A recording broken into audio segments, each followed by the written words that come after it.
You ask Tiger to solve. This deals with linear equations with one unknown. The final result is x equals -4. Let's solve it step by step. Simplify the expression. Group like terms. Simplify the arithmetic.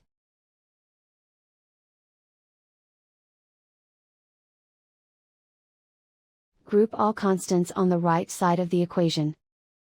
Subtract 8 from both sides. Simplify the arithmetic.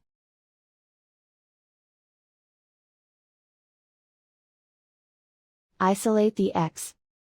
Divide both sides by -5.